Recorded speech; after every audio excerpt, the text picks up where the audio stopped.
Hey everybody, welcome back to another episode of the Women's Fittest. I'm super excited to have my friend Kate Grevey, IFBB Figure Pro, here with me today. Kate, thanks for taking the time. I know you're so busy. How are you doing?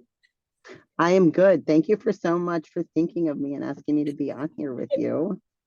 Well, I want to just say that what triggered it was your recent win, and you did a transformation photo, and I could actually I'm going to bring it up. I'll pull it up on your Instagram, but your transformation, what was the first photo? You just have a transformation on your Instagram. Hold on a second. Yeah, so the first photo was from my last it was actually my first pro show was Arizona Okay. last year. It was last November. So that's the first photo on the left. And then the second photo was just this actually last weekend, 2 weekends ago, in Salt Lake City at the Wasatch.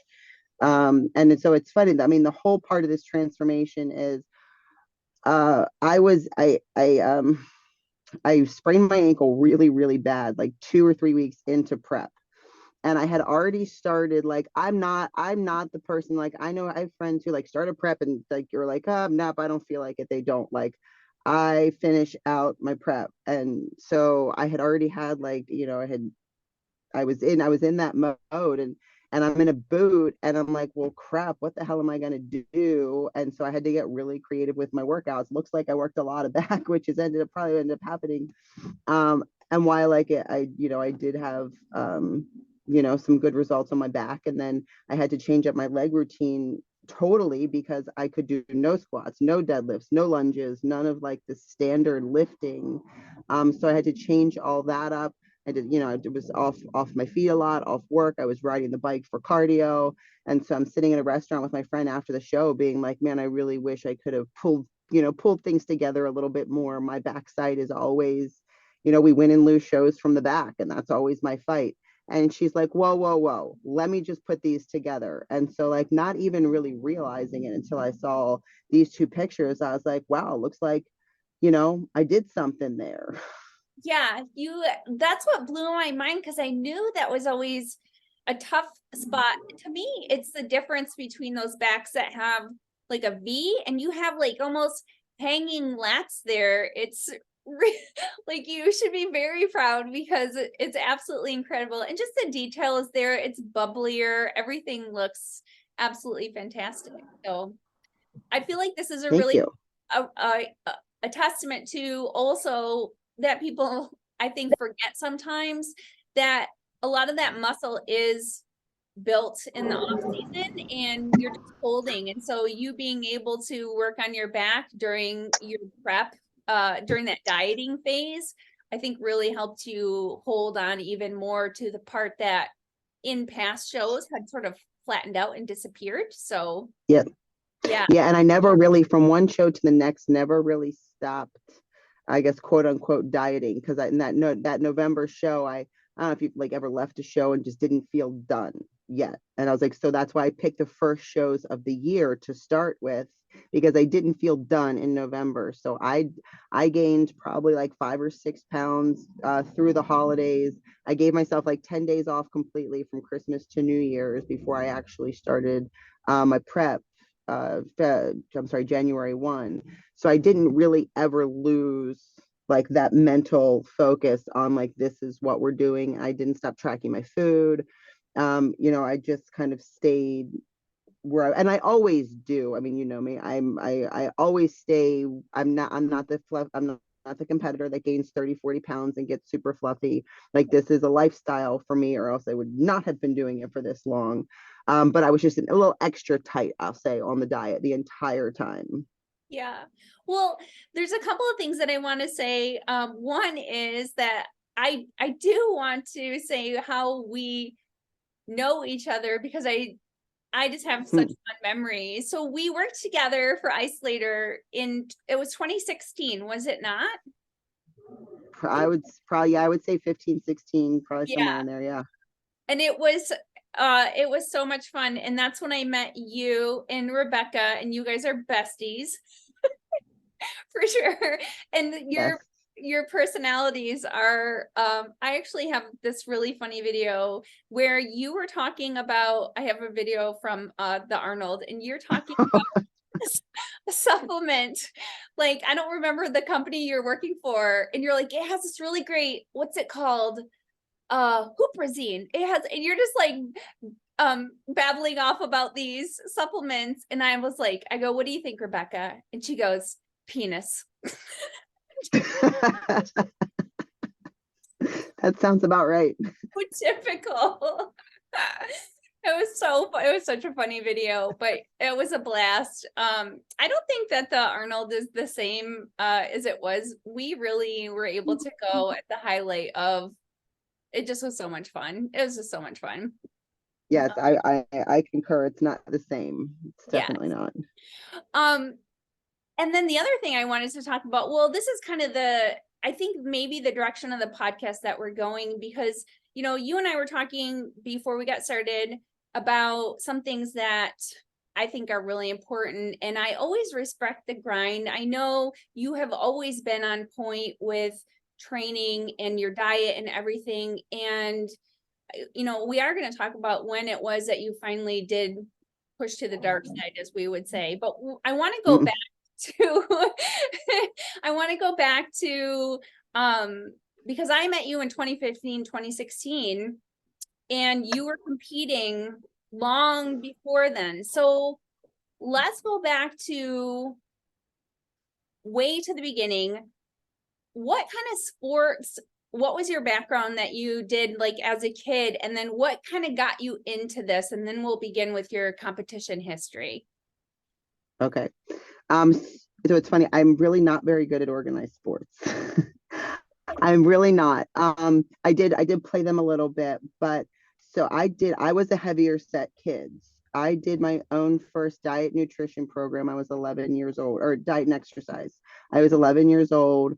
And I went off what I knew. You know, my dad was a marathon runner and rode his bike. So I started running and riding my bike, and I remember I didn't know much about nutrition at all, but I remember looking at a food label and being like, okay, if it has less than 10 grams of fat, or more than 10 grams of fat, I can't eat it. So that was kind of like, that was in my, like, I mean, 11, like that was my 11-year-old brain. And so over the course of the next few years, I mean, that went, you know, completely to the other side of like, well, I'll just stop eating altogether and keep running. And so I mean, and then that's kind of like where I went through high school, and, you know, as you know, got, you know, a little bit crazy in that respect. But I would run. I can run for a long time. And I've always been very strong and very flexible. And I did do cheerleading. I did things. I just was never really good at anything. So, I mean, without saying how I came into competing, I would go to the gym and do what I could do and do what I knew through like high school. I would, you know, took aerobics classes and took weight training classes. But just because I'm the kind of person, I'm going to be thick, like one way or the other. If I'm going to eat food, I'm going to be thick. So I've just, you know, chose to put that into muscle, and I can move my body, and I've always kind of like been able to like functionally move well, just not, you know, hand-eye coordination well. The skills of organized sports. How old are you, Kate? Are you a 90s? 42. Yeah. Yeah, I'm an 80s. I was born in 1980, September 11th, 1980. Nice. Okay. So yeah, I mean, you grew up during that same time as me. Victoria's Secret models were all the rage. And, you know, those of us who were genetically thicker were starving ourselves to have a thigh gap, essentially. Mm-hmm. Yeah. And I did. I mean, I had the thigh gap, and I thought that I looked amazing. And everybody thought that I looked really sick. Yeah, it was the envy. It was the envy of everyone. And you're like, meanwhile, eating, you know, for me, it was Slim Fast shakes and like salads with fat-free dressing was the main, and cigarettes. Cigarettes, yeah. Yeah, there's you know, there's some other illicits that will keep your appetite at bay that I used to like to partake in, also just made things easier. Oh gosh. Yeah, I was definitely an ephedra girl. Like ephedra was the twin labs ephedra. Yeah. Damn baseball players ruined it for all of us. I know, dropping dead of heart attacks. How dare they? Yep. So, oh, that's so funny. It brings back like such crazy and horrible memories. It was just that was the focus. Don't you think that was the focus? Like, I don't know. I mean, I don't think we'll ever not be like sort of body image focused, but but like, I don't think I was ever okay with it. You know what I mean? It was always this, I don't know, but it's always a struggle. Is it always a struggle now to like continue to be better? Is the focus just changed in a more, let's say, healthy direction, but the obsession is the I same? like to, yes, I like to say I've manifested my crazy into a more healthier, into a more healthier outlet. Um, because I choose food Yep. Oh, I that lost it. fuel my body. Like I choose foods that have a purpose. So I think, in my brain, that's a purpose in my body. I don't eat something, for the majority, unless I've, been, if it's planned out, I don't eat anything if it doesn't have a purpose in my body to do something healthy. So I'd like to think that it's a little bit more healthier of an outlet, whereas I am, just using food as units of energy, which is exactly what it is. I love food and I love to eat. And over the years, I've changed my palate so I enjoy healthy foods more. Like I don't know, I knew when I was old when I started to get really excited about vegetables. Like there's just some vegetables I get really excited about. And I was like, that means that I'm just really fucking old now. Like that. I'm like, oh no, I can't eat ice cream, it upsets my stomach. But I, would get really excited about a good, a good roasted Brussels sprout. Well, there is a joy to that when you sit down to a meal and it's like really pretty and it's colorful and you have all the, you just are like I'm really doing something good for myself here. Like it's just, Yeah. I'm really like, talk about self-care, right? Like this is it on a plate, you know? Yeah.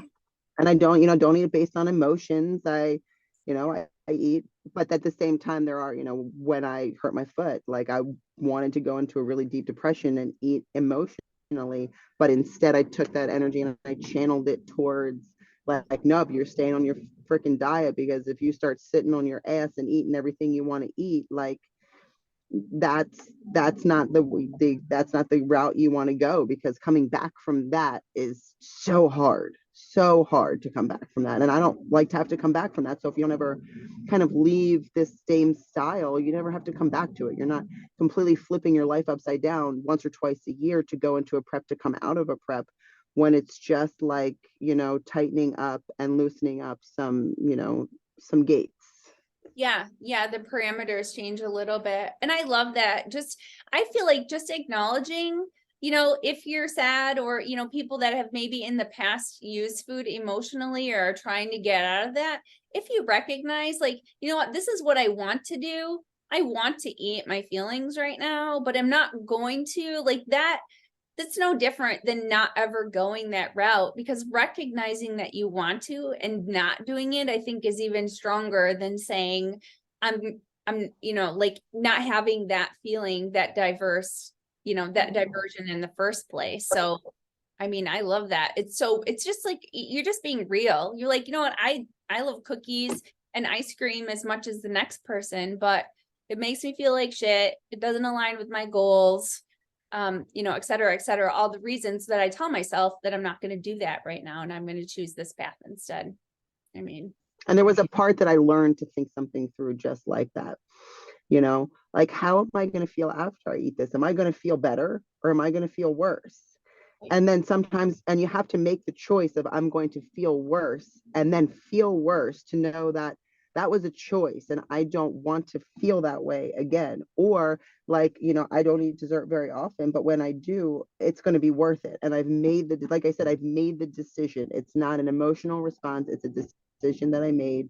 There's a few things that I will accept the consequences of, having a migraine tomorrow because my body doesn't handle sugar anymore, or I'll be super swollen, whatever it is, but like I will make the decision on that was worth it for me. I'm feeling I was going to, or I'm like, no, I want to feel good later. Like I don't want to go into a food coma tonight. I want to, like, be able to have, feel, go to sleep comfortably or whatever it is.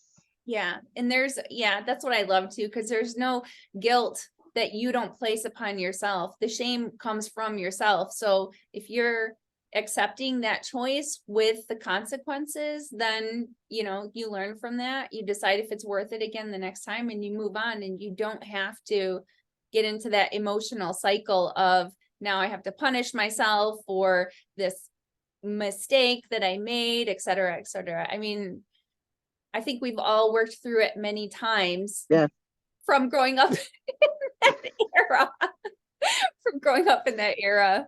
Oh, I've punished myself so many times. Yeah. Yes. And if you were a runner, I know you did, because you would go try to run. Oh my God, you don't even know it. At 11 o'clock at night, I would go for a run in the middle of the night just because I couldn't go to sleep because I was so uncomfortable of what I ate. Like, yeah. Damn, did you just bring back some memories? And I would run up to my local elementary school, smoke a cigarette, and then run home. Oh my gosh.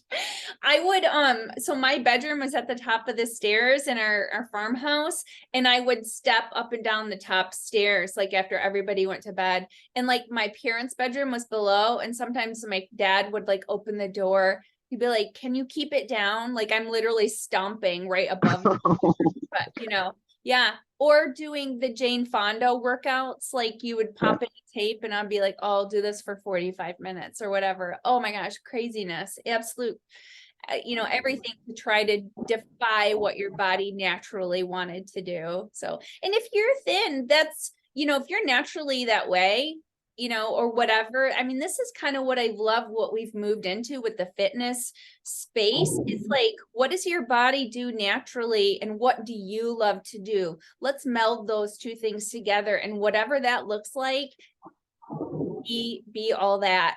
Just own it. I love that. Yeah. Might as well have muscle if I'm going to be a thick girl anyway. No, I know.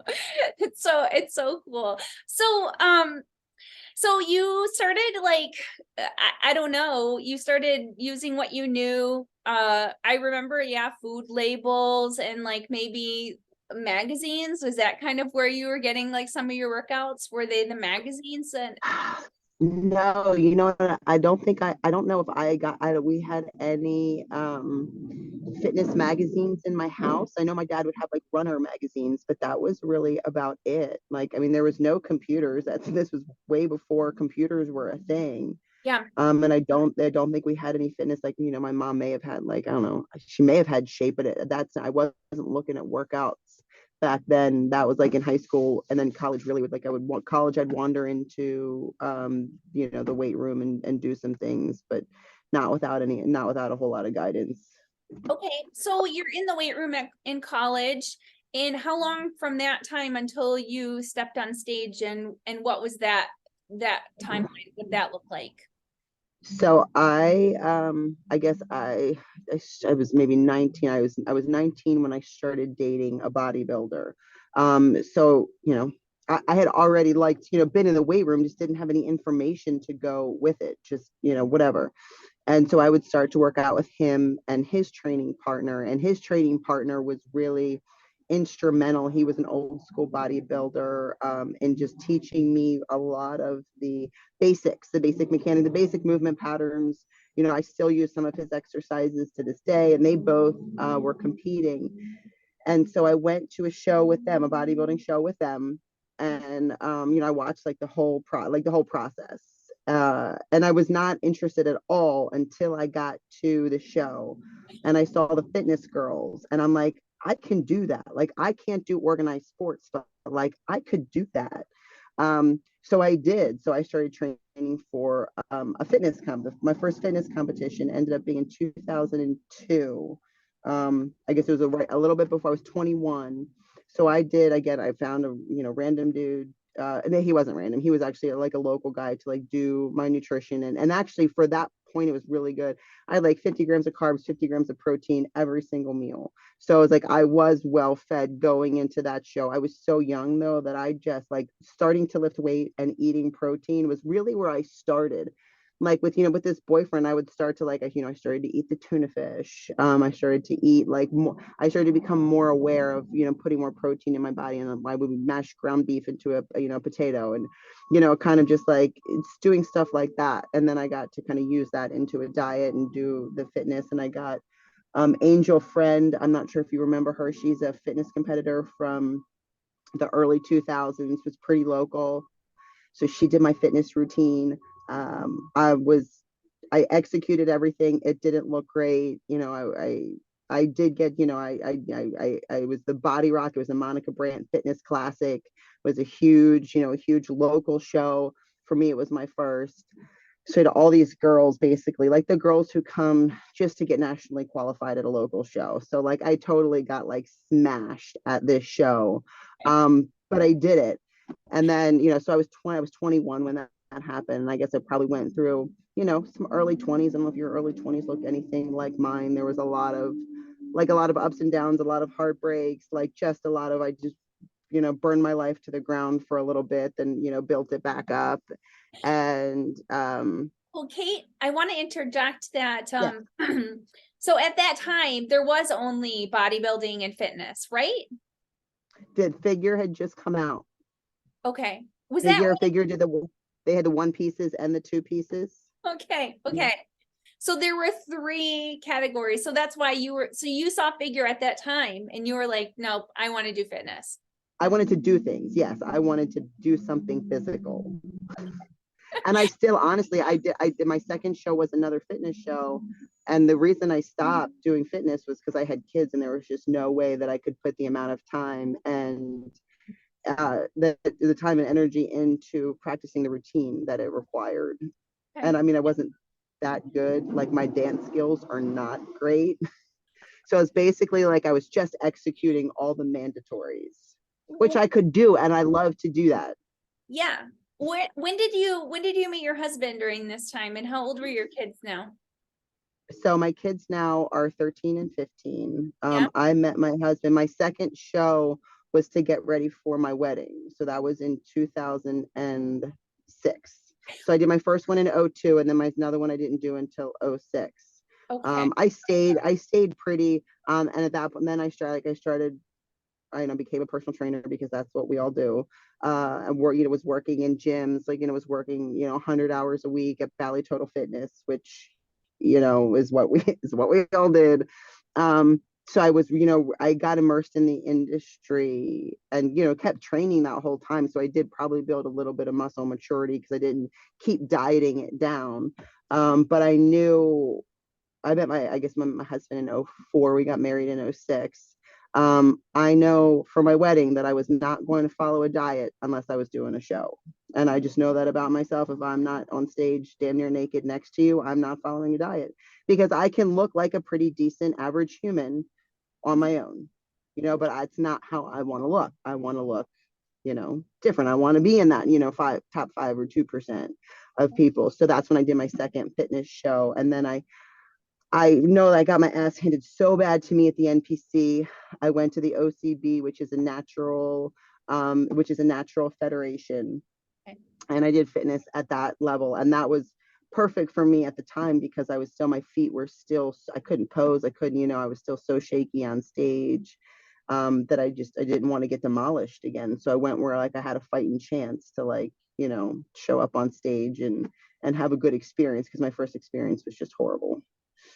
So that's really where I start. Just because like all the girls were so much better. Like, I mean, it was just, okay. It was not an entry level type, local show, and I know, those shows where it's like the people go just to get nationally qualified or looked at by the judges at this show. Okay. So it was Monica Brandt. It was a big, Virginia show. I'm in Maryland. So I went back and kind of like really then started to build up to the OCB. And I was 6 weeks out of a show when I got pregnant with my first daughter. So that's probably the only show I've ever backed out of because I was pregnant. People still, because they know me, were like, well, are you going to compete? I was like, I probably shouldn't. And at that point, I started working with a different coach. I was like, if I ever go back to competing, I'm going to go work with this coach. And he was out in Ohio, and he was the coach for all of like the pro figure girls and pro fitness girls, and like, so I thought he would knew what to do with me. And so I worked with him for the next 6 years, because and then so I backed out that second show, and then I had my daughter. So I started figure pretty soon. I only did the two fitness. Then my first daughter I had in '08 was the next show. And I got my pro card of the Natural Federation 11 months after she was born.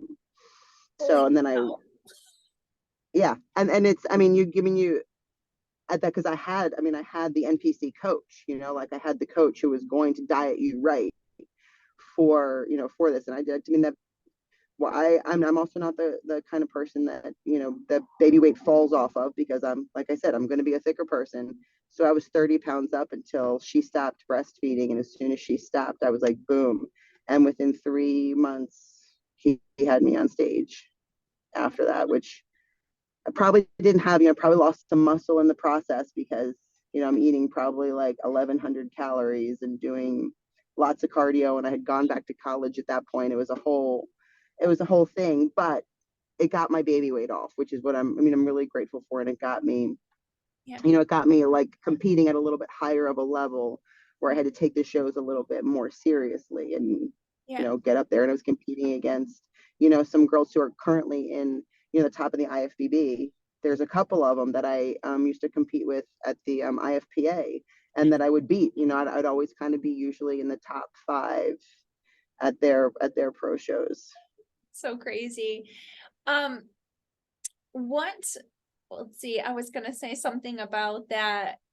It's interesting that you went into the sport with a really good diet that was protein and carbs. And then, was it 6 years later, 8 years later? It was 4 years later. 4 years later, you get a coach that's giving you your 1,100 calorie diet with no carbs. What year was that? So that was '08. Yep, '08. Yeah, and we were just talking about this before we started.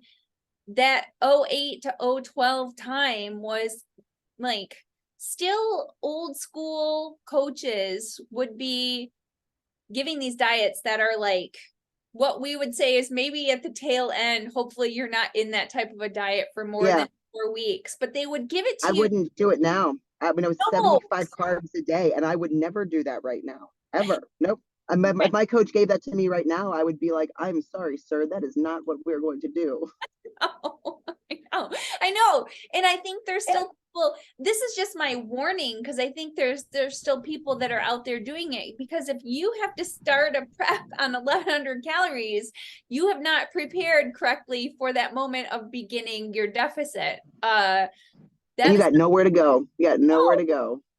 No, exactly. Except lots of damage, emotional and physical. So yeah. We just know so much more now. It's just fascinating. So I had to be shown something after, because when you get in that mindset, which I was like, well, I can only eat this. I have to do this. And it was such a mess with my mind so much that coming out of it, I guess it was 2012 when I was at a pro IFPA pro show, and I'm doing shows back to back to back on this too. I mean, like, I'm maybe getting a half of a grapefruit a day and to pump up for a show, like to carb up for a show, was like a half a grapefruit. And I remember sitting there and I'm eating, and there's these 3 girls, and they're all eating cold cut subs before we get on stage, and I'm like, okay, it's fine. I mean, I've been starving. I am stringy. I'm flat. I'm squishy, because I'm sure depleting water in this whole thing as well. So I look like complete shit. I get on stage. These 3 girls, I placed 4th in that show. Those 3 girls all beat me. And I'm like, okay, like, what are you guys doing? And so they actually kind of told me about a little bit about what they do and their coach. And so right after that show, I had 3 weeks until the Yorton Cup, which is the biggest pro show of, the natural pro show. I had 3 weeks, and I think this was so important for me that within that 3 weeks, I flipped over to their coach, and he tripled my food, and I looked so much better. He cut my cardio like in half, like so we basically went into a, like not even a reverse diet because he tripled. Um, and I think I placed second or third in that show, and that's the biggest show. That is the Olympia of the Natural Federation. And that was, if I didn't have those 3 weeks and somebody tried to take me through a prep like that, I don't know if my brain could have trusted the process, Yeah. because I was so brainwashed into thinking must eat, must starve, must do cardio, like must do all these things. So that 3 weeks to prove like was a very short Yeah. time that like was so pivotal to me in and now knowing that, oh, it's okay, it's safe for me to eat more, and I'm not going to get fat, and I'm going to look better.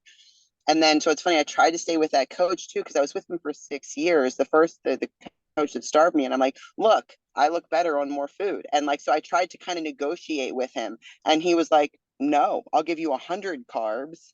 And Yeah. I'm like, no. So like, I try to be really loyal to people.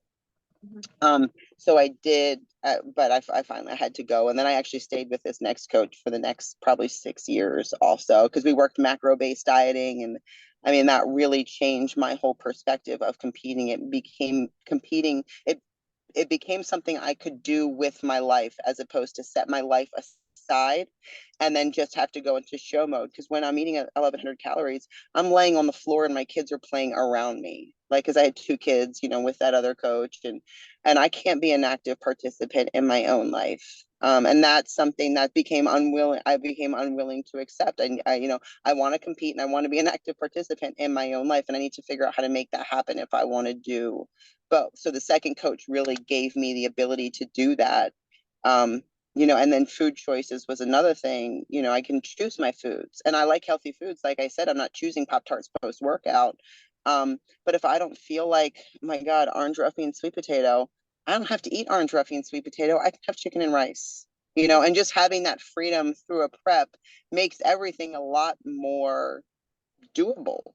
Yeah. When you're able to macro match, I mean, in a prep, then that means once off season improvement season starts, you already know how to do that, and you don't have to have a free for all for your off season either. Like once you Right. know how to macro match, I mean, if you have a client that can do that, it's just amazing because you can trust them. Like if you can trust that they know how to do that, they're going to continue to progress, and like you said, just be really living. Like I think it's really important. I mean, it's great to control variables and have a client that can follow a diet or just be able to follow a exact sample diet, but that's a skill I think you have to know for life, because there's always going to be times where you can't stick completely to a diet. You have to know what to do when life happens.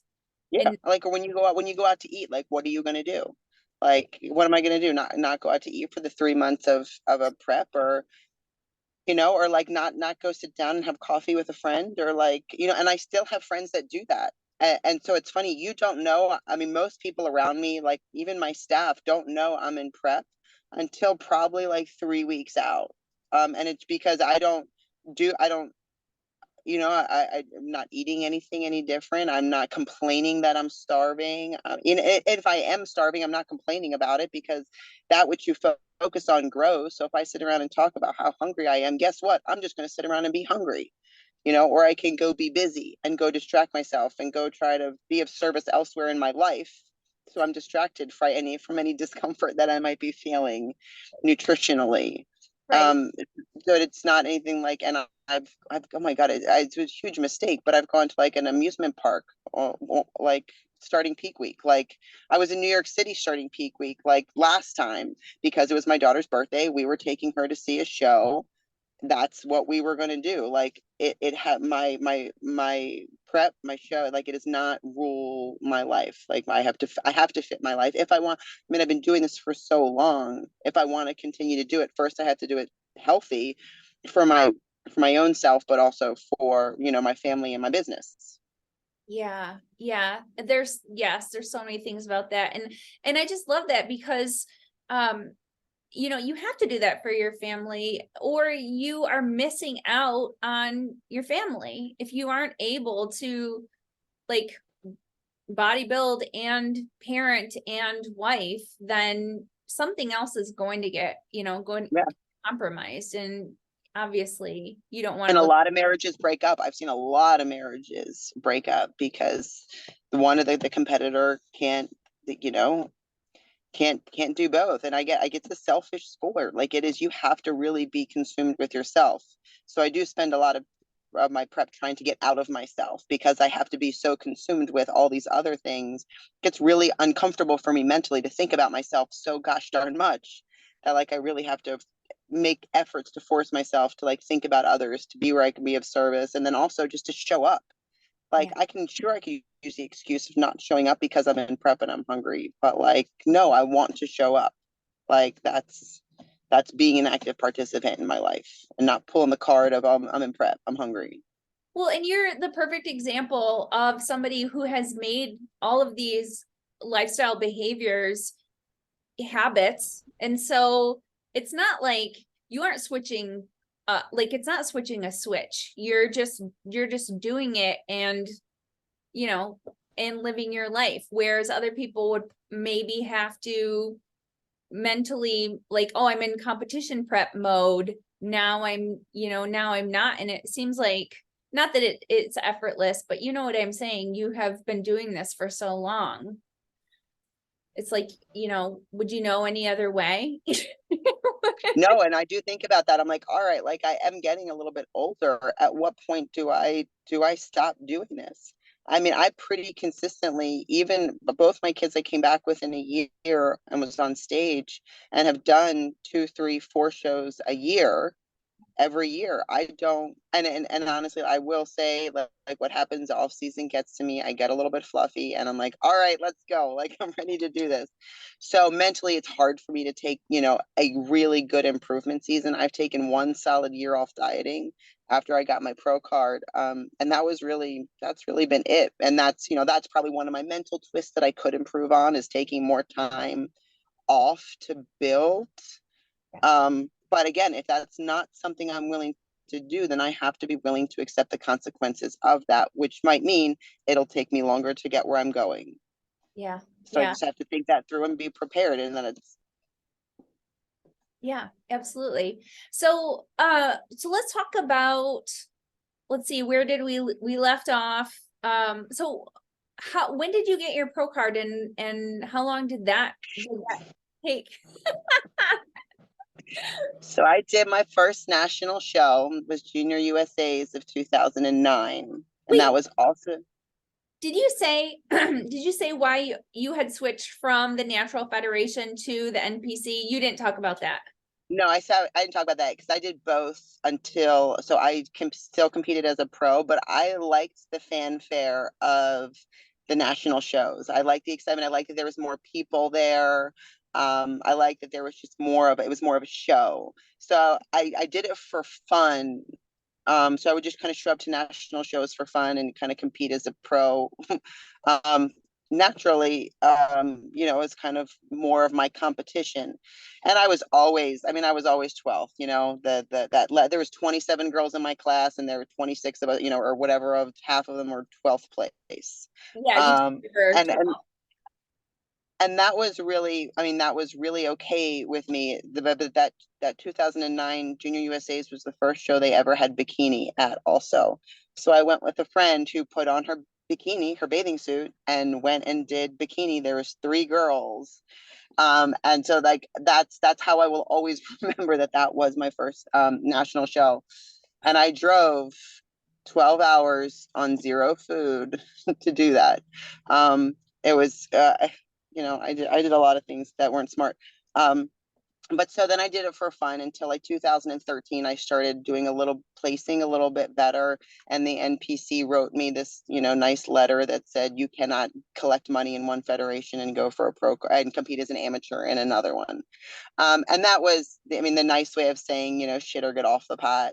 And like I said, I was doing really well in the Natural Federation. And so I just made the decision to stop doing that and to keep going in the NPC.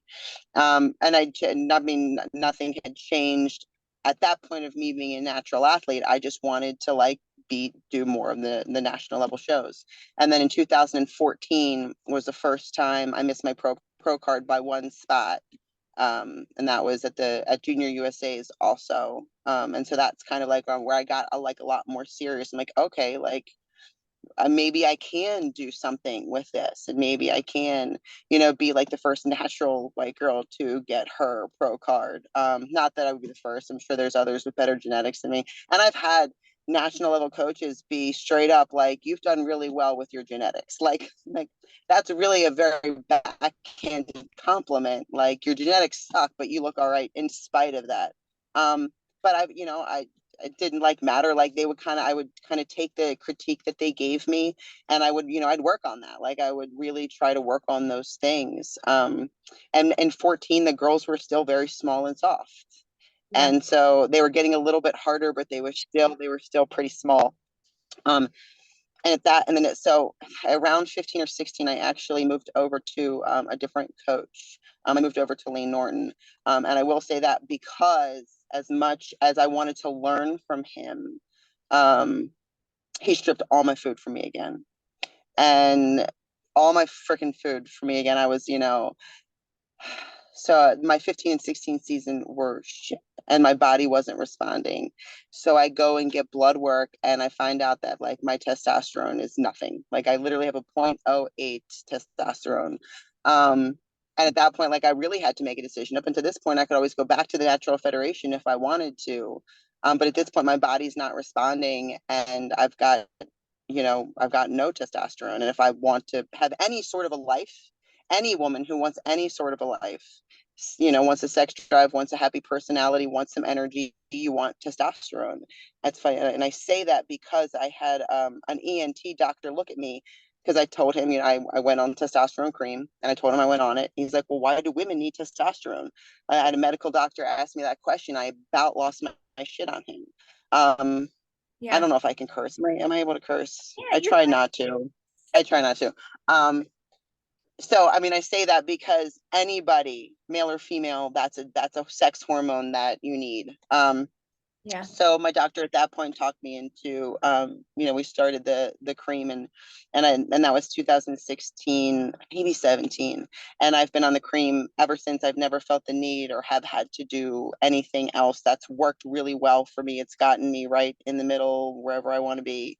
But that was the point where I wasn't able to go back to the Natural Federation, so I had to be more serious about Yeah. about staying with the NPC. And in the next year or two, do you want to ask the question, or do you want me to keep going? Oh no, go ahead. I mean, I know where you're going, so you go ahead. Okay. So I have, and I also don't, I like I told you how I felt about the medical doctor who asked me. Yeah, I don't have a high opinion of traditional medical doctors, so I've always seen an integrative health doctor, which marries, holistic and Eastern and Western medicine. Yep. And so she's always been very interested in my competitions, and so we always talk about that. And so she pretty much looked at me one day and was like, look, you've been beating your head against this wall for 11 years. And I will probably do the math backwards, but I remember her saying 11 years, and it hitting me of like, holy crap, like, I've literally been doing this for 11 years and nothing is really changing. Like, I've done everything I can do up until this point. And if I want to keep doing this and keep going for my goal, I need to stop being like so stubborn about, I just, I was so hard and fast. Like, I wanted to be, like the natural athlete that went pro. And so I had a decision to make. And so she, was like, well, let's just try something small. So we tried something very small, very low dose. And I got, and all I needed, like, the girls were getting bigger, and I wasn't getting bigger again because I'm not taking an off season. I know that. But I just, I could get really lean, but I lose all that fullness. So I just needed a little bit more fullness in my muscle bellies. And that's what all the judges would always tell me, but that was just something my body was not going to do naturally. So she said, just try this. And so we tried this, and things looked a little bit better. And so again, I think it's total, I missed my pro card by 1.6 times. So I did like to try different things and go into shows. So I've tried everything to peek into a show. And then so over the course of, I would say the next, it was 2017 to 2022, we would add something small or stay with, wherever we were. But, I have, as you said, go to the dark side, but it's all been, my friends laugh at me, like baby aspirin doses just to see what effects this might have. And then, okay, this will get you a little bit full. This might dry you out a little bit more. And then, so like that's going into the next show or the next season. So did not go to the guy on the dark web and, order all of this stuff from the dude at the gym and what he suggested. Like I've done everything primarily with my doctor, and my coach. Now I moved to, I work with Jason Theobald now at Scooby Prep. I got my pro card with him in 2021. Yeah. I moved to him in 2020 because my coach basically, he stopped my previous coach had just stopped responding to me. And I knew it, like him and I were really good friends, but he had stopped responding to me. And I knew it was because he just didn't know what to do with me anymore. I'm in my 40s. I'm unwilling to do a lot of the drugs that he's suggesting. And I'm like, no, I want to know everything is going to happen to my body. I want to know the side effects. There's things that I'm not willing to compromise. There's a very large part of my femininity that I am not willing to compromise. And there are girls who don't feel that way, and that is totally fine. But I have the rest of my life. I have a very active life outside of competing. Like I'm not going to, this is the rest of my life.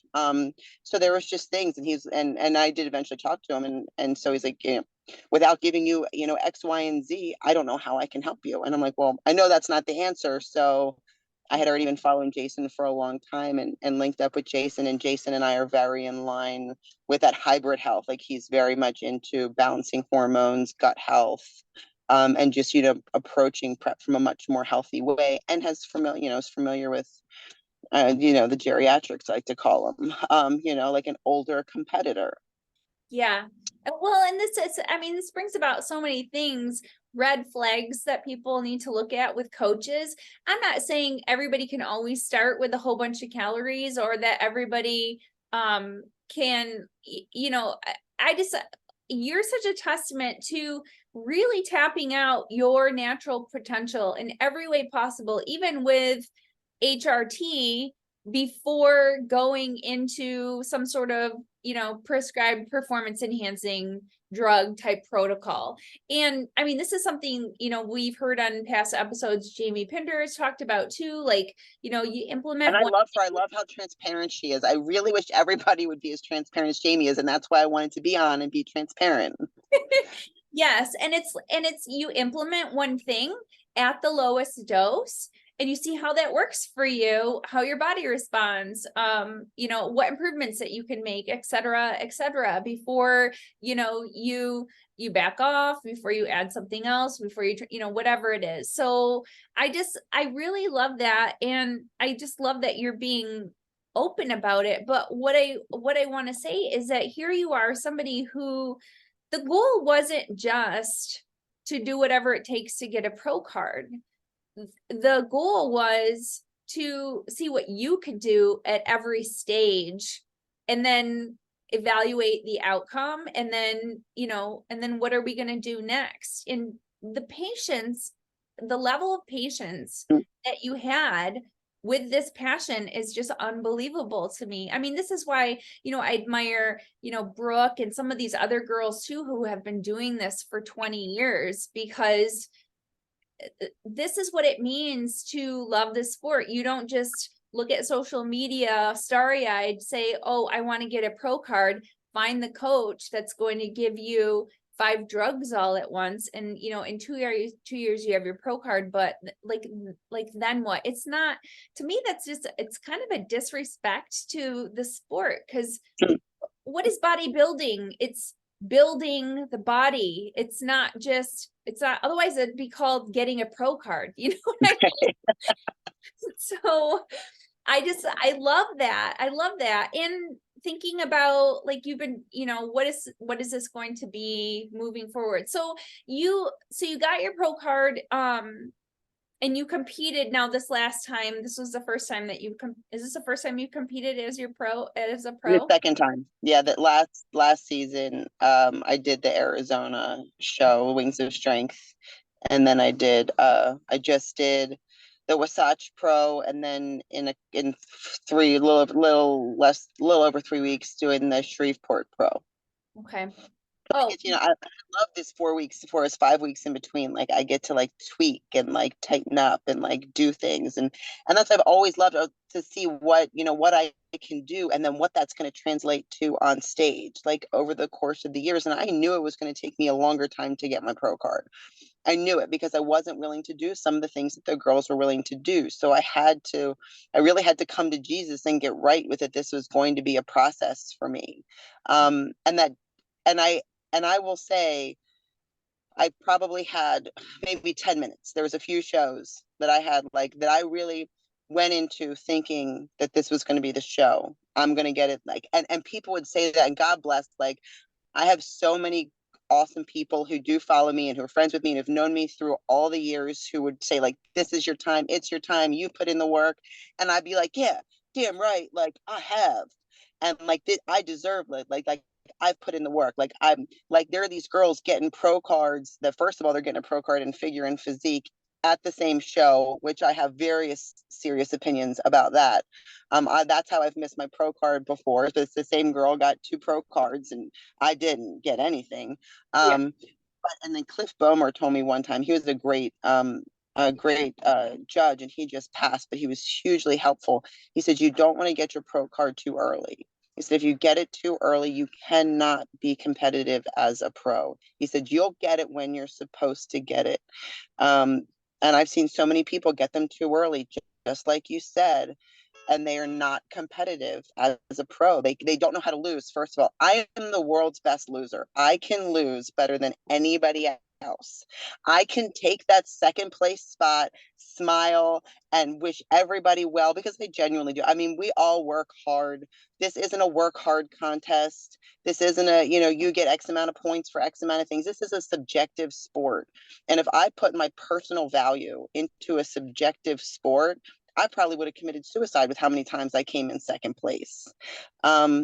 Whether I ever got my pro card had no bearing on who I was as a person and how hard I worked.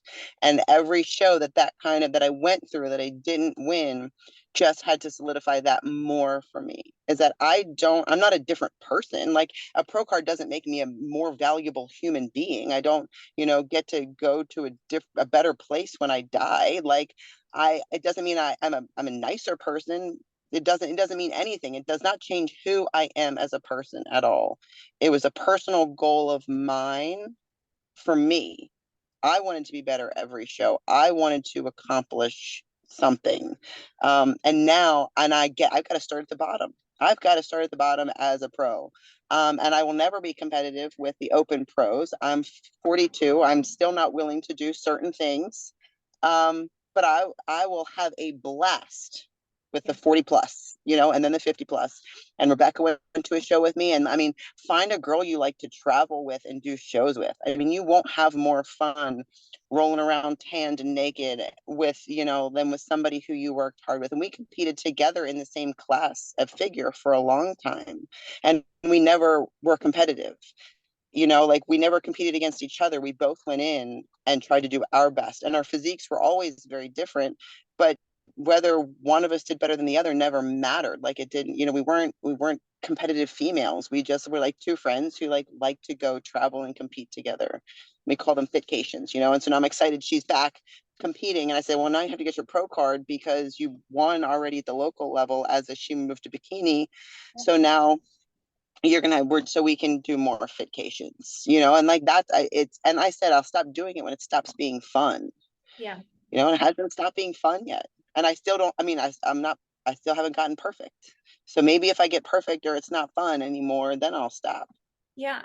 So 2 things that I want to say. One, I think I said this before off air, but I think it's really important. The sport has evolved very, very quickly. And so I know it's like you were doing your due diligence and we're almost got your pro card, what, 5 times, 6 times? 6 times, but the bar kept getting raised and they kept picking bigger and harder. And as the years, have gone, especially in the last, well, I would say since 2017, probably, like all of the classes have become significantly harder and more muscular. So, if you aren't growing as fast as the sport is evolving, then you're going to be falling further and further behind. So kudos to you for being so close all those times. It meant you were keeping up that close to the evolution of the sport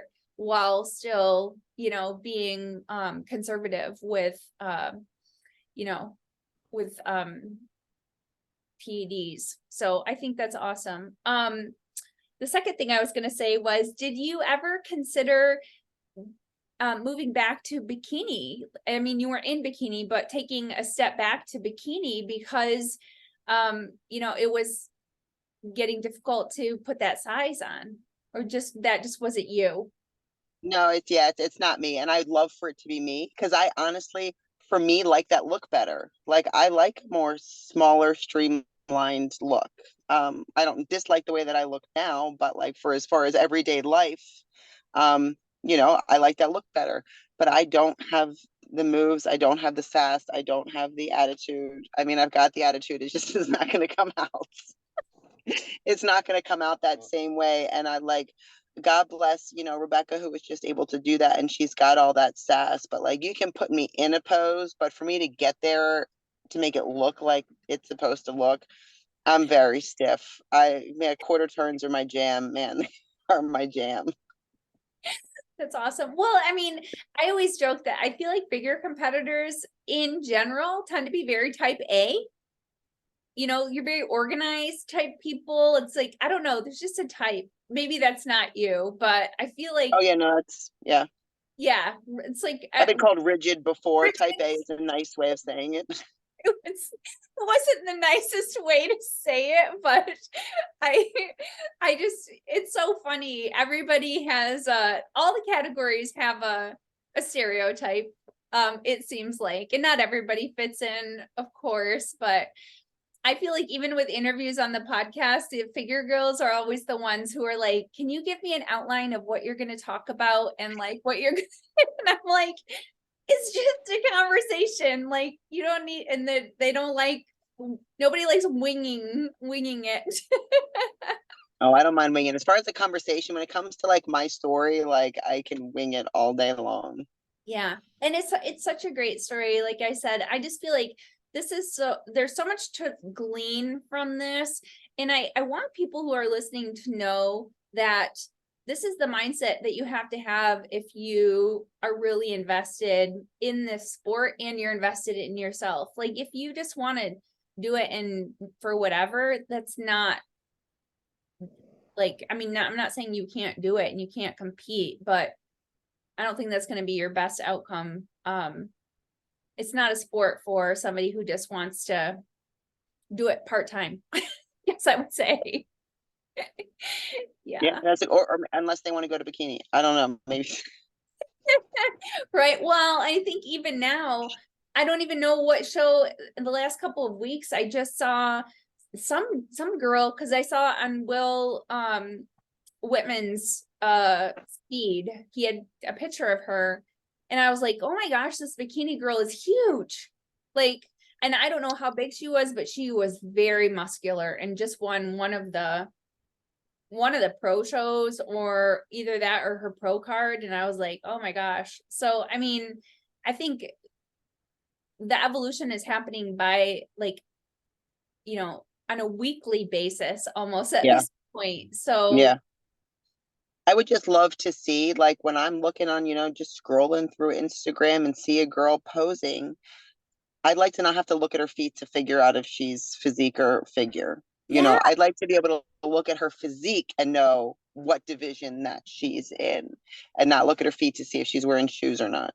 Yeah. Well, because it is very interesting because sometimes you can look at, like, if I saw this bikini girl and she came out and she did like more of this Wonder Woman pose, I would have thought she was figure, but she had just won a something in bikini, and I'm like, oh my gosh, there's just no, bikini was something that your average person could just step into and try after maybe not putting in that much time. A lot of people would just diet into a bikini competition, and you have to have some muscular background to that. You have to have, if you want to do well, like, anything beyond a completely bare bones local level show, like there's work involved. There's definite work involved, but I don't know. I mean, I appreciate that because I don't think anybody should be able to just naturally walk into something and win it. Like, you should have to work for it. It doesn't teach you anything if you just naturally get, I mean, it doesn't teach you anything to win your first time on anything at all. Yeah. They, like, some coaches will tote that their competitor has only done like 2 or 3 shows and they won their pro card. And I'm not impressed. I feel bad for that competitor because, and I have a friend like this. I think it was her second or third show. It was her, she did bikini and she got her pro card, and then she went and competed as a pro and just was at the bottom, and she didn't know how to handle it and never competed again. Yeah. Oh yeah. And you see that a lot too. Because once it gets, when the going gets tough, they split, Yeah. Yeah. No, Yeah. I've developed all of the character that I needed throughout this whole process. They say, it's character building. Like, I have enough character. Thank you very much. And I mean, it was such a big deal. Like, Sandy Williamson got up, ran backstage, and gave me a hug when I won my pro card. Like, she was one of my biggest supporters. And it's funny, she's a head judge for anybody who doesn't know. She judged me. And she wanted me to win. And she told me she wanted me to win so many times. There was one year she put her collage together on her own of like 9 pictures of me of all the times she's judged me and the improvements that I'd made from show to show to show. She's, trying to get me to not give up. And, because there was times in there I was like, well, maybe I'm just trying to force a square peg into a round hole, or vice versa, whatever that is. But she also, because she liked me and she wanted me to win, doesn't mean she ever just gave me my pro card. There are judges who won't who won't show favoritism, on this level, when I think there's a lot of chatter about like how it's political and how people just win because they know somebody. I've never seen that. That wasn't the case for me. I knew every goddamn coach. I mean, I knew every gosh darn panel of that, and nobody just gave it to me. I was like, at sometimes I was like, all right, guys, come on, like, just this once. But they didn't, like, but Sandy ran back and just gave me the biggest hug and was so excited for me. And like, there's, you build stuff, you build relationships, when you do things the right way. Like, when you do things the right way, you show up with integrity. And like, I showed up consistently. And she saw that, and people saw that, and I made friends with the girls like backstage. Like, there is a community and a camaraderie if you want it to be there. I did think I was going to miss the national level. I don't miss that at all. I don't miss the stress, of like, and more than anything, it was like, because as much as I do put prep into my life, my family does have to make sacrifices. I am a little bit more tired. I do get a little bit more short tempered. And people were really rooting for me. And I felt like when I didn't win, I was letting them down. Not so much myself, but I was letting my family down, who, had to sacrifice for nothing, or the people who followed me and who watched me and who stalked the show. And I feel like I let them down more than anything. And I feel like I've, put in all this work and done all this, and let these people down. But all it did was just build up more relationships, and to see the people who are behind you, and more gratitude for wherever it is that you can, that I get to go next. And I might do well at the Masters old ladies, and I might not, but I'd like to. I'm still going to try. What would you change if you could go back? Anything you would change? No, there's never, at any point of my life, I've made a lot of really terrible decisions in my life, but I wouldn't change any of them, prep or regular, because anything I've ever done has gotten me exactly where I am. And I'm like, happy, and it's messy and it's ugly. And, I've done stupid things like, drive to Charleston, on zero food, and it's dangerous and whatever. But like, that's a little bit more mental toughness that I have. It's a little more grit that I have. It's something that I learned didn't work. I have a lot of things that I know don't work, which you know, I'm a huge pain in the ass as a competitor for my coach, because I will tell you everything that doesn't work, and I do try to negotiate a little bit, and I've been doing this so long, and I know me, and so I do push back probably a little bit more than Jason likes, and yeah, I might not be his favorite, athlete, but we're learning to work together, and I'm learning to shut up and just accept the help that I'm paying for. Yeah. But we've done a lot of other things. We did a gut, we cleaned out my ducts. My gut, I had H. pylori and SIBO, and we went through a whole protocol with that. And he's been just so much. And I did a functional nutrition mentorship with him. So he really does provide so much information on each end. And that's what I want to be able to do with, people, is help them in the ways that, old competitors or, women in their 40s, like, things need fixing. We screw things up, probably from the 90s when we were taking ephedrine and eating all the fat-free, Olean, branded stuff, whatever it was. Oh my gosh, that was the other part of my diet, was finishing off the day with a bag of lean chips so that you would have massive oily diarrhea. Yeah, but hey, I wouldn't hate having oily diarrhea, because if I didn't have oily diarrhea, I wouldn't poop at all. So, there was that trade-off, because I hadn't been eating anything. So I had nothing in my system. Right. We had the ephedra for the metabolism, the thermogenic stuff, and then we had the olestra, was basically the laxative in chip form. Yeah. Oh my gosh. We probably all like pooped out half our colon because of those. I'm sure that's where I got some of that bacteria from. I'm sure, or just, old meat that, like, I'll eat anything. I'm a goat. Like, I can really eat my own shoe. Like, I really don't even mind. Like, are you going to heat that food up, Kate? No. Like, there's no point in heating the food up. It's really funny. Jason is brilliant, and I want to plug him for a second at Scooby Prep. If anybody wants to listen to him talk about stuff too, he's on that. His podcast is the Excellence Cartel. Mm-hmm. And he's got his products. There's a ThyroBoost product that he has that is amazing for thyroid support, and then there's 2 estrogen products, the Chaseberry and Estracort. Because we're going to mess up our hormones if you do this enough. If you're you get in this process, you're going to have some things that need to be balancing, and not everything needs to be fixed through pharmaceuticals. Like, and he's really big proponent of, like, let's fix everything as naturally as we can before we have to go that route, which I greatly appreciate. And we had a ball. I mean, I loved being a guinea pig for that kind of stuff too. Like, that whole gut rebuild thing, I mean, it was an annoying 6 months out of my life, because I was dieting and it wasn't for a show. Right. But just seeing, like, I'm already really in tune with my body, but just, like, really knowing, like, what was happening, and, like, knowing that it was all for a purpose. Yeah. Yeah. I think that, this is the other thing too. If you want to do well and love the sport, you have to want to constantly be learning, because that's where the growth happens. I feel like I just think experience is the best teacher. And if you can have as many experiences, whether it be, fails or wins or mistakes or, whatever, that's life. That's like, talk about building a great character.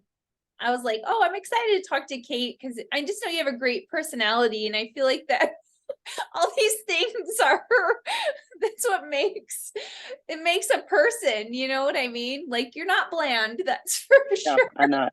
And I've just been waiting to randomly say penis just because of the story.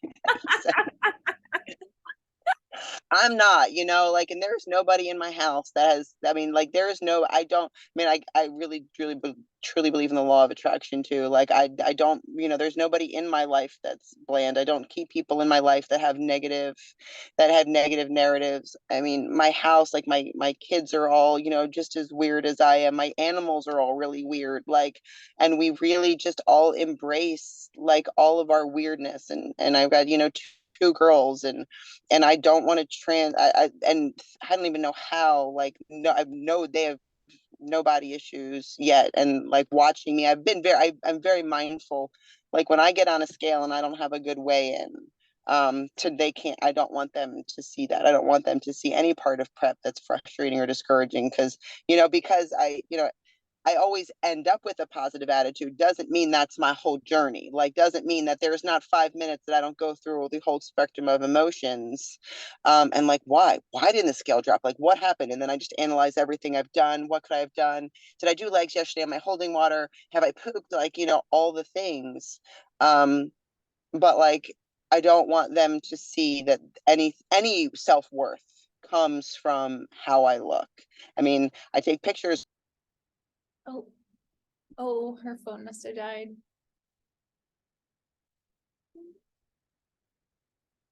I'm gonna so I just will quick explain. Kate was in her car because it was the only quiet place that she could be, and her phone overheated and it shut off. It's so funny. I've had that before. And the other day I was just holding it. I was like, good grief, my hands are made it overheat. It said it would resume charging once it came back to normal temperature. But you were talking about oh,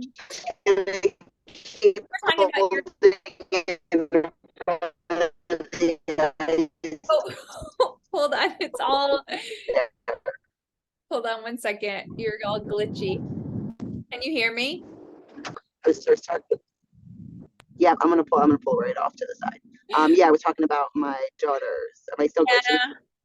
Yeah, you were saying how you take your pictures and everything, but you don't I mean, it's fascinating, right? And I think it's a combination of what you present and how you talk about yourself, because I mean, my daughter doesn't have any body image stuff like that either. And I know that was the thing. Like, when I had her, I kind of vowed to myself, like, I am never going to say something bad about myself or, in front of her or to her, because, you remember things that were said to you that were triggers. I don't know if you have that at all, if it was just the whole thing that was going on with society, but there were things that I remembered that it was like, oh, that didn't help my self-image. Yeah.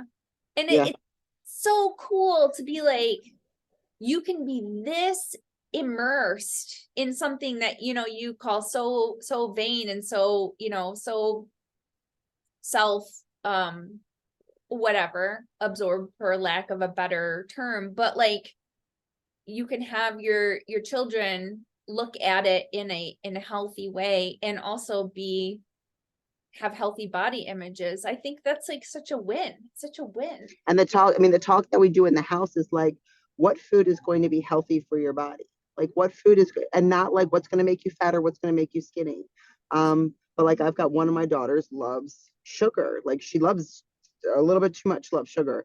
And so I tried not to be like crazy neurotic, like must eat healthy 100% of the time to them. You develop the taste for the good things so you can have the bad things.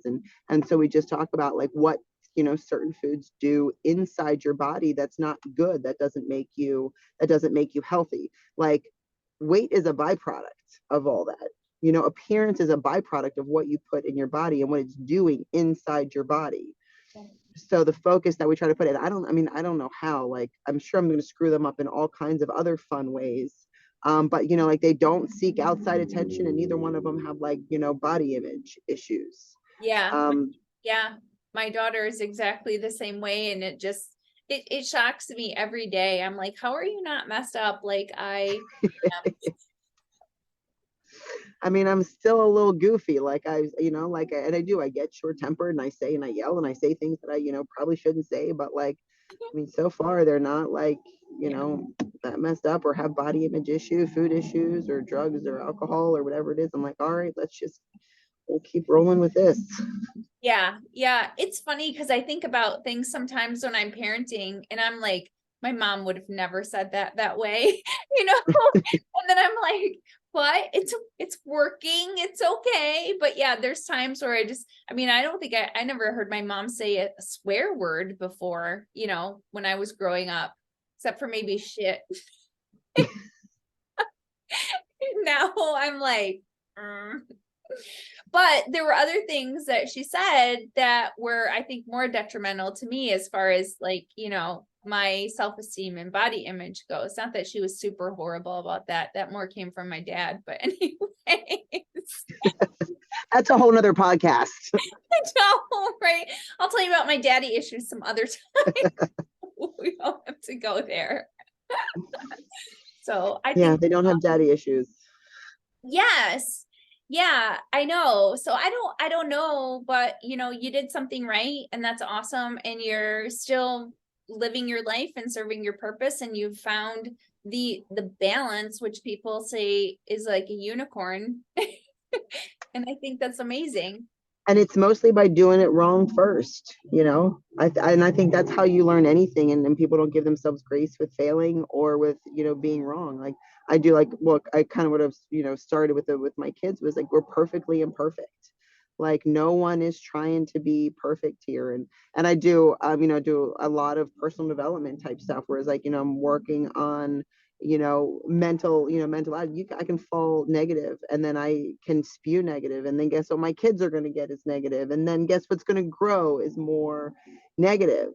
And even if I don't feel it, like I try to keep everything, all my words positive, because that will just keep that energy flowing. Yeah. I Because think it's hard there because one of the big teenagers, so everything's negative.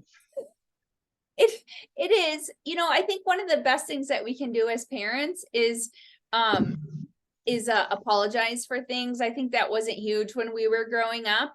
And it's like, oh, I was wrong. I'm going to tell you that I was wrong. I never heard that from my parents. I'm like, there's things like I think I think that generation did a really great job with raising tough kids, but a lot of us had, an inner child that was screaming in the fetal position. And, and it's worked out in different ways. And I think the pendulum is swinging back a little bit towards the middle for this next generation. And I'm excited for it. The people that are working hard to try to bring kids into this world that are going to be healthy, happy, and productive, like it's a win. It's a win. All I can do is try, man. All I can do is try. All I can do is all I can do. I mean, and that's with anything in life. Like all I can do is all I can do. Yeah. Yeah. So we've touched on so many things here, but what is your kind of final advice, a summary for anyone listening that you really want to make sure that is, that they take from all this?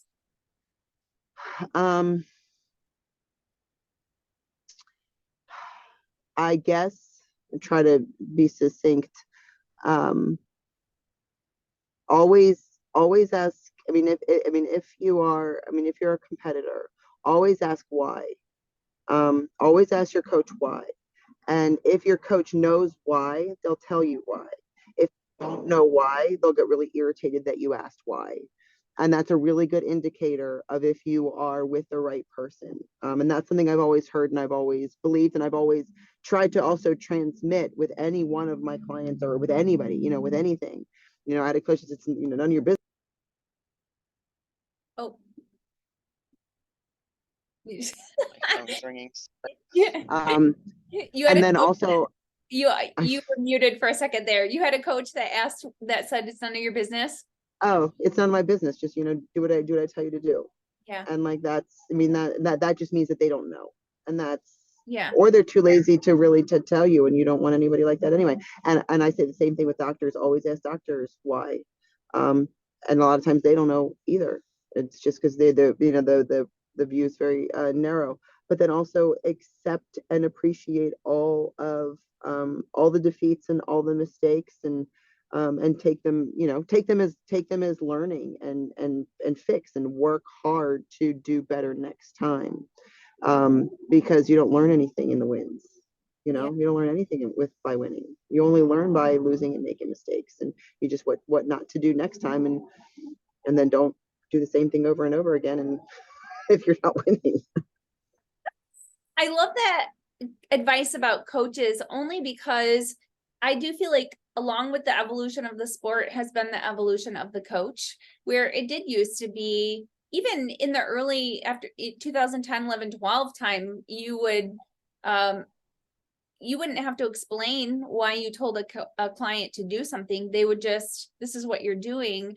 And with social media and so many coaches coming out and explaining things, I think a lot of people were just kind of handing down, this is what coaches do. This is what we do. That's why you had everybody on a 11 or 1200 calorie diet with no carbs. That's what females do. And they do half the drugs that the men do. And this is what the protocol looks like. But now we have explanations because they couldn't explain that. Yeah, because they didn't know any different. Yes. And if you give anybody 1100 calories, they're going to lose weight. Anybody. You don't have to figure anything out until they don't. Then you send them away. And then now they're all screwed up and they don't lose weight. Well, and here's the thing. I was just thinking about this the other night. If you start even a 12-week prep at 1100 calories with no carbs, you will lose weight and eventually maybe up all the way until the end, but you're going to be losing weight so fast at the beginning that you're going to be losing your lean tissue. And that's why you'd come in stringy, skinny soft, I guess is what we would call it, the skinny soft. So you have to it's like steps. It's like going down the steps. This is what, now we get a little below it. Now we reach that plateau and we go in a little bit and a little bit and a little bit. That was very eloquent. I know. But I mean, it's the truth. And like, I think it needs to be said over and over and over again. If you spend an off season gaining muscle and you gain 30 or 40 pounds because you're bulking, you're gaining, you're trying to put on muscle, and then you have to spend so much time in such a strict calorie deficit, guess what? You've just lost all that muscle that you just worked the entire off season to gain. I'm very protective of the muscle that I put on, and I'm very mindful of what I eat, like, and like cardio too. Like I've taken my hits back to about two to three times a week, very short intervals. And other than that, I walk. I'm not a Stairmaster bunny. Like I keep my heart rate right at about 120. I do a lot of walking. I mean, my work is very active, but I'm very protective of what days I have, more calories and less calories, and it all, it goes along with the effort that I'm putting into the day. Like I'd work too hard for this to go catabolic at any point. I love that. It's just so true. We just know so much more now. So if your coach can't explain to you why, and I love that why too, like you need to be asking yourself why you're doing all these things, because that sometimes gives you a short and long-term purpose. We were talking about food and things like, why am I eating this meal? Is this meal right now because I'm with friends and I'm enjoying this meal and I'm going to do the best I can? Or, those should be cherished because they're linked with events. And then, not every meal is supposed to be a celebration of food. So, man. I know, right? I know, but I'm a big fan of that. Asking myself why do I put my phone down at night at 10 o'clock or whatever? It's because I need good sleep, because I need that to function and to build muscle. So everything you do, you can really ask yourself why, and then understand if that behavior is not just if it's serving the purpose for your goal, but what the purpose it is serving. Yep. Yeah. So sleep is huge. Sleep is huge. It is. That was, another one we would not, You know, we would give people accolades for waking up at 5 a.m. to do an hour of fasted cardio. Like, oh, like you said, there's no points for like suffering. Like you don't win. A win for suffering. Yeah. And that's another thing I refuse to do. Like if I get my 7 to 8 hours and can wake up still and do fasted cardio, I will do it. But if it's going to take me into a place of I'm going to have reduced sleep, which means my cortisol is going to be higher, which means I'm going to like it's going to be a whole trickle down effect, which means that cardio did more harm than good. Yeah. And I'm not going to do that. I will do my cardio later in the day. I'll still do it maybe 2 hours after a meal, so it's still fasted. But I'm not going to kill myself to wake up at 3:30, 4:30, 5 o'clock in the morning to do that cardio. The benefits are not that much larger of fasted cardio. They're really not. And honestly, I like to do it to get it out of the way. And I like to do it because it's meditative. And I like to do it because it gets me ready for the day. But if it's going to be a detriment to everything else, there's no point. Yeah. Well, and these are the variables that you weigh, because I mean, this is something else I love to say, that everything has a cost benefit ratio, and you have to think about, and if you want to make improvements in your life in any type of way, you need to start evaluating all the specific variables. And that's where you can find, the changes and why you're not getting to your goals, why you want to, whatever you want to change, etc. So, I mean, an honest evaluation of your behavior and where you want to be is, it's going to tell you, like, it's like, you don't need a coach. You need to be honest with yourself about what you're doing and what you want, And then be honest with your coach. Yes. And then be honest with your coach. Yeah. I mean, you see it so often when people will say, like, I can't get to, like, oh, I can't lose this weight, but I've been exercising and I've been, doing this. I eat healthy. And it's like, okay, but now we got the devil's in the details. Like, you need to be honest with yourself. Are you really eating that healthy? Are you in a deficit? How much effort are you putting into your exercise? Are you actually showing up for it? It's like, everybody wants to think that there's some special enigma, but anyways, I love all this. Like I said, the message, I knew the message was going to be great. And I've admired your tenacity, which is like, you're the poster child for